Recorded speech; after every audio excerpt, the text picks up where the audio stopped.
গুরু ঠাকুরকে ভালোবেসে এত লোকের আগমন একটা জায়গায় ঠাকুরের বিগ্রহ প্রতিষ্ঠা উপলক্ষে এটা অতুলনীয়, অভূতপূর্ব। এরকম করে ঠাকুরকে নিয়ে সবাই আনন্দে মেতে থাকি, এটাই আমাদের গন্তব্য থাকুক। ঠাকুর আমাদের গতি হন, ঠাকুর আমাদের গন্তব্য হয়ে উঠুন। আপনাদের যদি প্রণাম করানো থাকে তাহলে করিয়ে নেন, কেননা বহু দূর দূরান্ত থেকে মানুষ হয়তো অপেক্ষা করে থাকবে। আমার আজকে আশাটা হবে কি হবে না দোদুল্যমানতায় ছিল। আমার মায়ের ইচ্ছা ছিল আমরা 3 ভাই আসি, কেননা এখানে বাবা এই বিগ্রহ প্রতিষ্ঠার্থে দীর্ঘ বছর থেকেছেন গুয়াহাটিতে।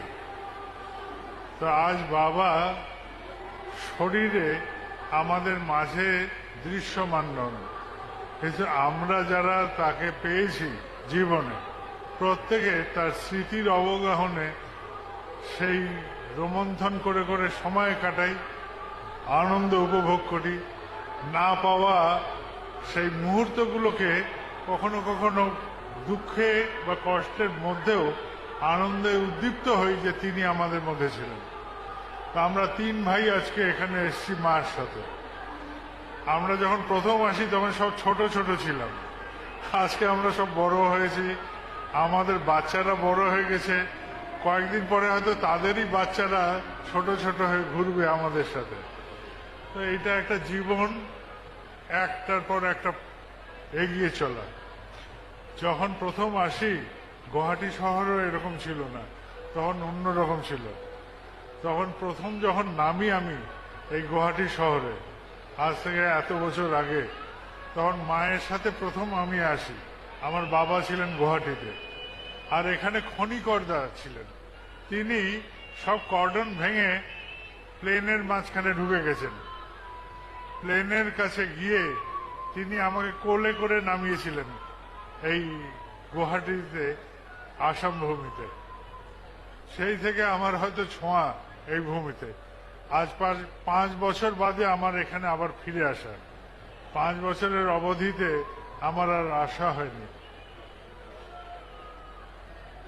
আমি যেখানে থাকি সেখানে সবার যাওয়া সম্ভব হয় না। আমারও কার্যকারণে এই দেশে অনেকদিন আসাও হয়নি। 2024 এই বছর আমি ঠিক করেছি অক্টোবর মাস থেকে ভারত প্রদক্ষিণে বেরোব। ভারত পরিক্রমায় যে যেখানে ঠাকুরের কাজ নিয়ে আসেন আমি সেখানে পৌঁছাবো। কেননা দীর্ঘদিন আমি দেওঘরে আটকে আছি। প্রথমে বাবার শারীরিক কারণে ওখানে থাকা হয়েছিল, এখন কিছু কার্যকারণের জন্য আমার দেওঘরে অবস্থান জরুরি, তাই আমি আর ওখানে থাকা। 2 বছর ধরে ওখানে প্রায় আটকে আছি বাবা যাওয়ার পরও।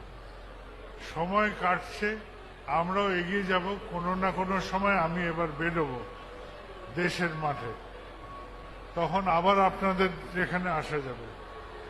আজকে আমার এখানে আসা খুব স্বল্প সময়ের জন্য, আমি বেশিক্ষণ থাকবো না। আজকে বিকেলেই আমি আবার ফিরে যাব। আমার সাথে আমার ভাই সিপাহীদা এসছেন। গতকাল আমার মায়ের সাথে আমার ছোট ভাই বিঙ্কিদাও এসেছিলেন। আর এই প্রাঙ্গণে এখানে সবার এই আনন্দ দেখে আমরা সবাই আনন্দ আপ্লুত।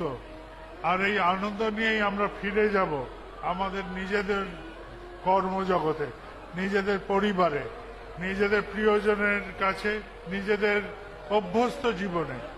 কিন্তু এই জীবনের এই মুহূর্তটা যা আমরা দেখছি, যা আমরা উপভোগ করছি, সেটা আমাদের উদ্দীপনা ছড়া, আমাদের ক্ষুদ্র জীবনটাকে মহৎ করার প্রয়াস করুক।